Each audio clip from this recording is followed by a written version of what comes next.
Hello बच्चों, चलिए प्रश्न पढ़ते हैं। तो प्रश्न में दिया गया है आरएच कारक किसके द्वारा खोजा गया।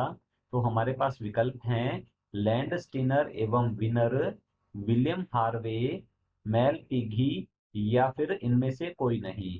तो इस प्रश्न की मुख्य अवधारणा के बारे में हम जान लेते हैं। तो यहाँ लिखेंगे मुख्य अवधारणा। मुख्य अवधारणा है इस प्रश्न की आरएच कारक या इसे रीसस कारक के नाम से भी जाना जाता है। इससे संबंधित यह हमारा प्रश्न है।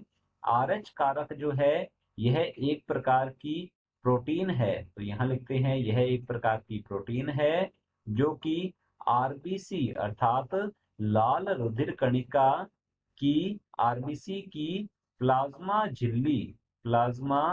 झिल्ली पर उपस्थित होती है। प्लाज्मा झिल्ली उपस्थित उपस्थित होती होती है। और यही प्रोटीन जो है यह कार्य करती है एंटीजन या प्रतिजन का। इसे एंटीजन या आरएच प्रतिजन के नाम से जाना जाता है। यदि यह प्रोटीन उपस्थित होती है तो उस रक्त समूह को कहा जाता है आरएच धनात्मक या इसे आरएच पॉजिटिव कहा जाता है। यदि यह प्रोटीन नहीं पाई जाती तो उसे कहा जाता है आरएच नेगेटिव अर्थात इसी प्रोटीन की उपस्थिति या अनुपस्थिति के आधार पर रक्त समूह को कहा जाता है आरएच धनात्मक या फिर आरएच ऋणात्मक कहा जाता है।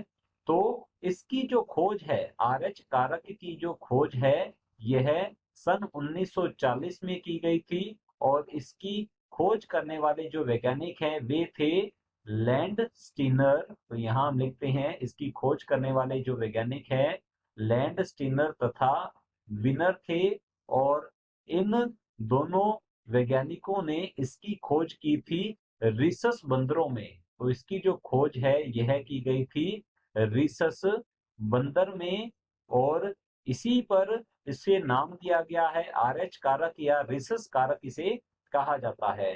तो हमारा जो प्रश्न है आरएच कारक किसके द्वारा खोजा गया। तो आरएच कारक जो है यह 1940 में लैंड स्टीनर एवं विनर द्वारा रिसस बंदर में खोजा गया था। तो हमारा विकल्प है पहला लैंड स्टीनर एवं विनर। तो हमारा पहला विकल्प बिल्कुल सही उत्तर है जैसा कि हमने अभी समझा है। बी दिया गया है विलियम हार्वे। तो हमारा बी विकल्प जो है गलत होता है। सी है मेल पिगी। तो हमारा सी विकल्प भी गलत होगा। और डी दिया गया है इनमें से कोई नहीं। तो हमारा डी विकल्प भी गलत होता है। विकल्प ए बिल्कुल सही उत्तर है। आशा करता हूं आपको समझ में आया होगा। धन्यवाद।